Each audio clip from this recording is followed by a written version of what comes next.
message that I am going to try and share with you is outrageous. It's absolutely outrageous. Hello, very warm welcome back to the teaching series, The Jesus That John Knew. We're still thinking about this interview with Jesus and Pilate, and of course the story around Barabbas.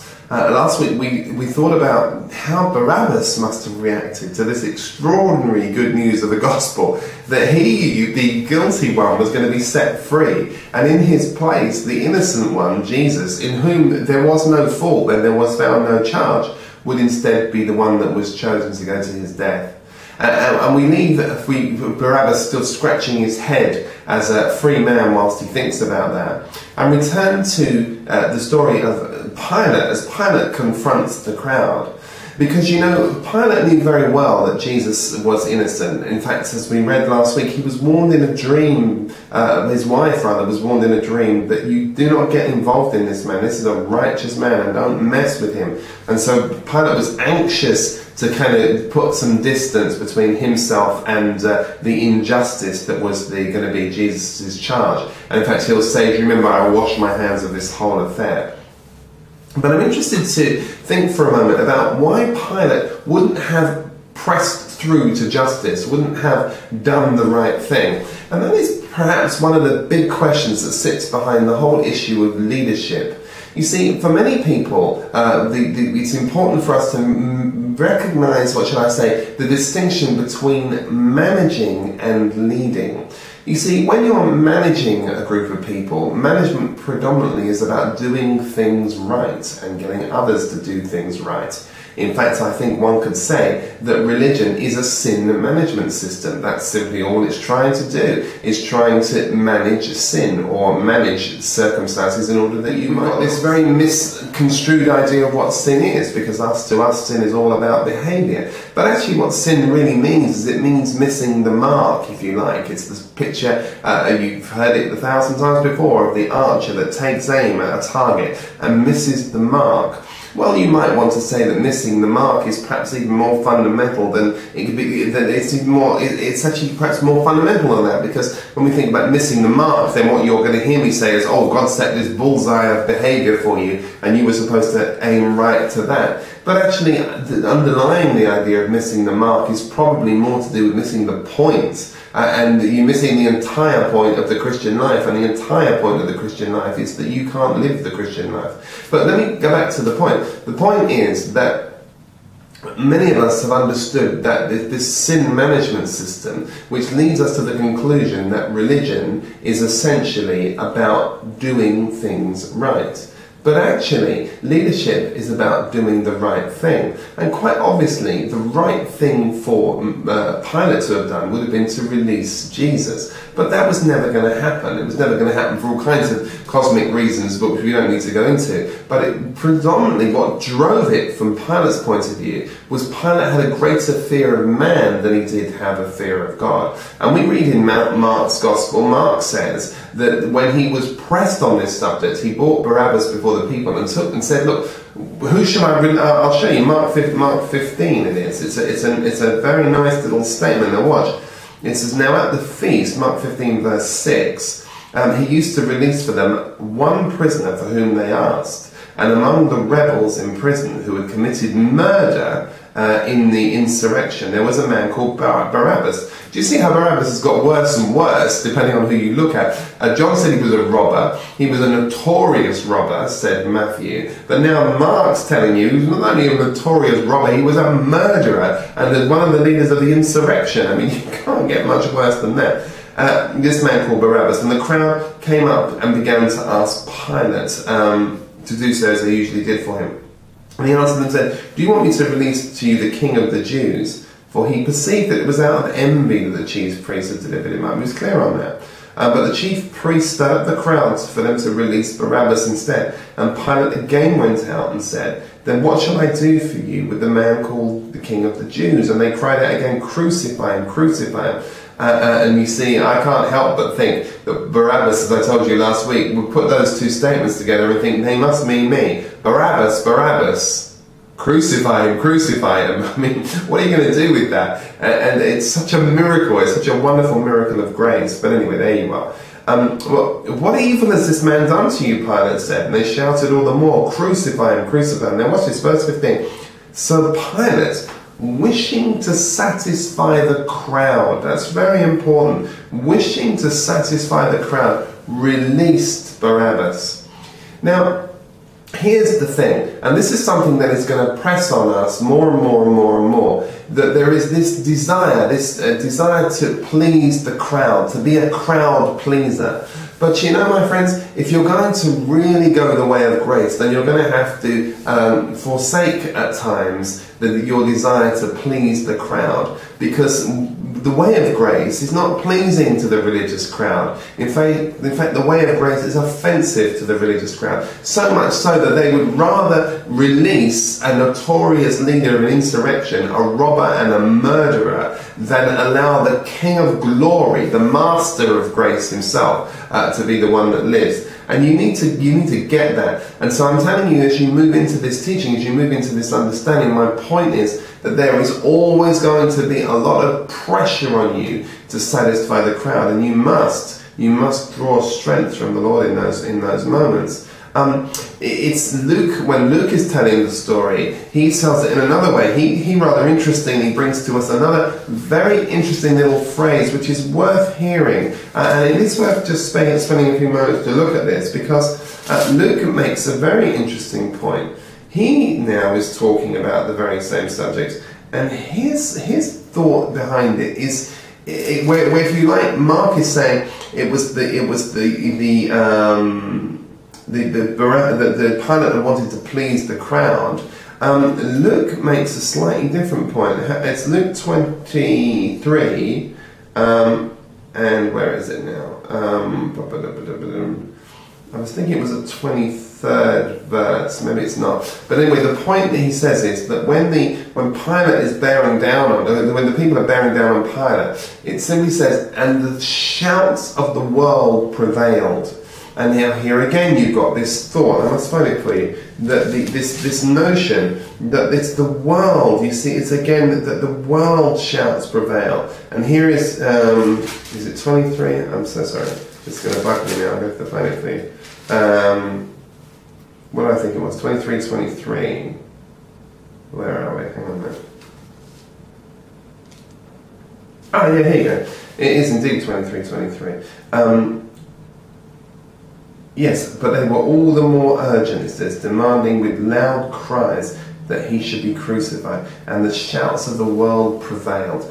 And there is that very, very, very big point that, again, when you're pursuing the way of grace, everything is going to scream at you, and every religious instinct inside of you is going to scream at you. And the shouts of the world must not prevail. The shouts of the crowd must not prevail. Because the way of grace is, as I keep telling you, a counterintuitive way.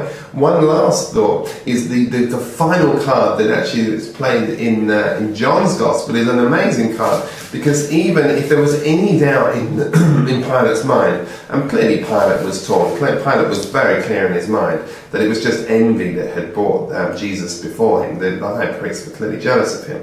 But they play the excellent card with Pilate here, because what they say to Pilate is they say, listen, let's be clear about something.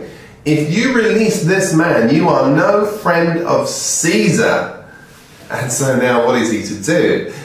Matthew has told us in his story about the nature of this man. Luke and Mark has told us that he wants to satisfy the people.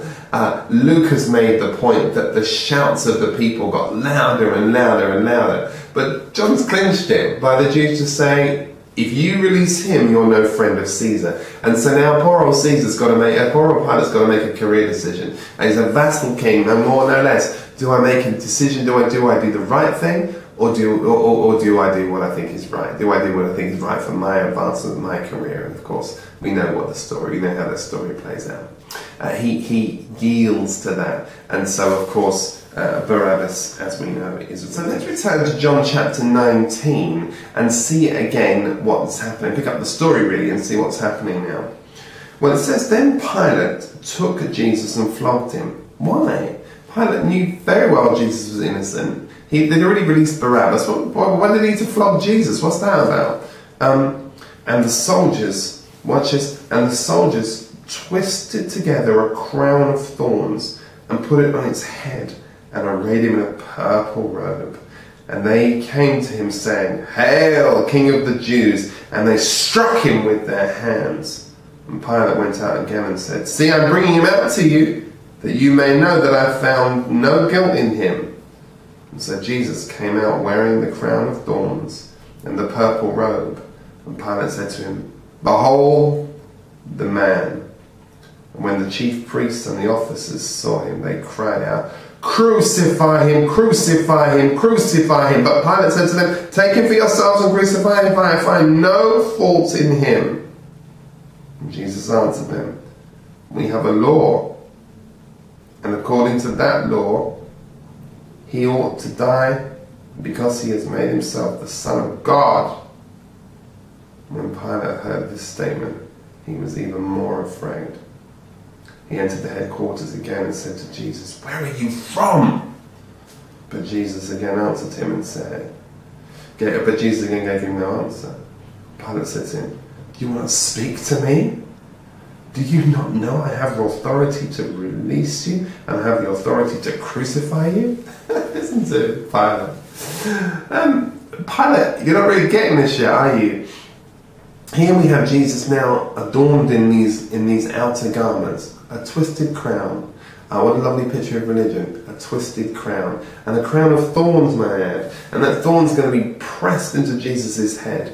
Paul will talk to us in the book of Romans about the renewal of our mind. And one can't help but feel that crown, as that crown is pressed into the mind of Jesus, that pain that Jesus endures through that is, and that crown that's placed upon his head is the blood that's shed for the renewal of our mind. It's a crown of thorns, a twisted crown, but a crown of thorns. Is it 2 Corinthians 12 where Paul has something to say about this? Let me have a think. 2 Corinthians 12 verse 7, let me have a look a minute.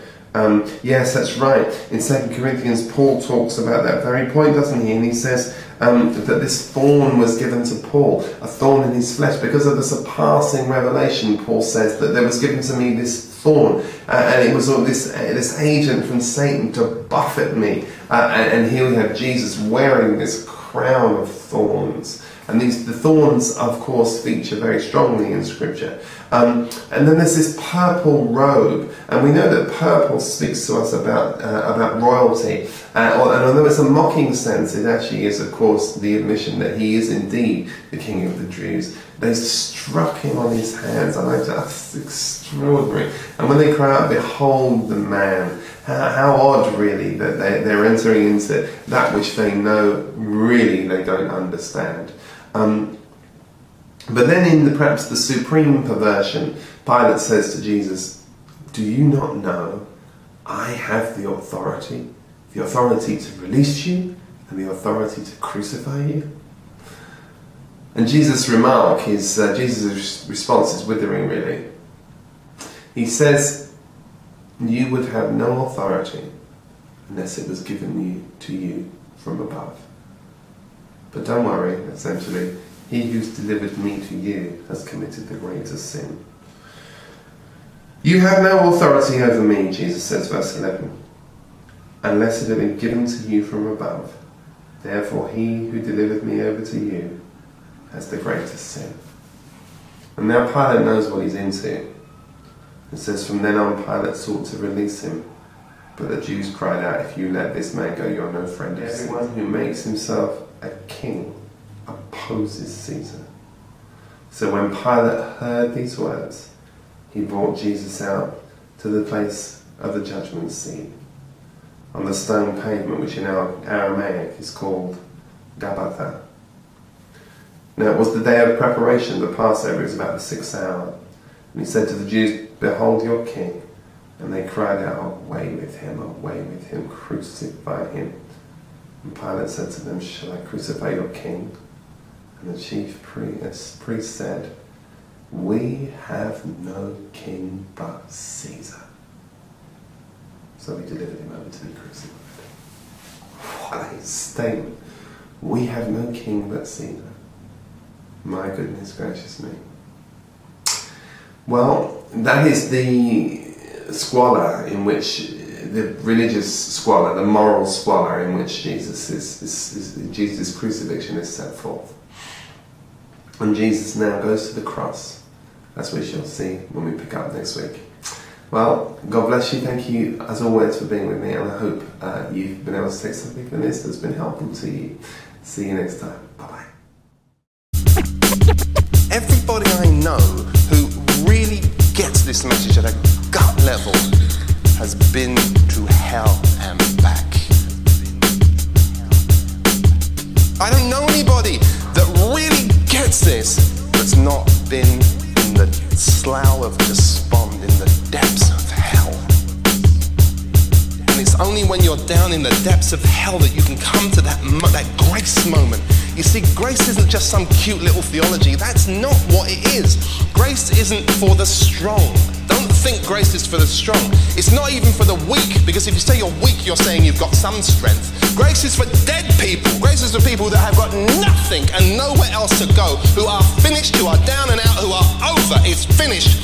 And it's for people who are in the wilderness. You find grace, Jeremiah said, in the wilderness. That's where you find grace. When you're in the wilderness, in the midst of despair, and there's nowhere for you to go, that's when you hear the voice of grace. And this young man is in the wilderness. He's in despair. And the Bible says, and the famine came on him.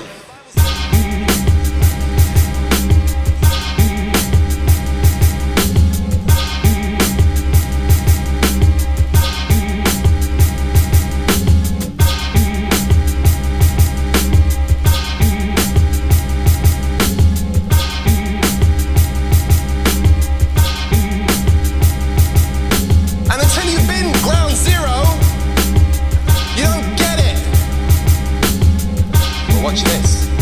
Sometimes people come to me and they say, oh, I'm struggling. And I'm thinking, no, you're not struggling. You're not there yet. Because I know full well that when somebody's sinking, they've got to hit the bottom. Because when they hit the bottom, they can get some traction and spring back up again. But you've got to hit the bottom. But the problem is you don't know how deep your self-reliance gets. You don't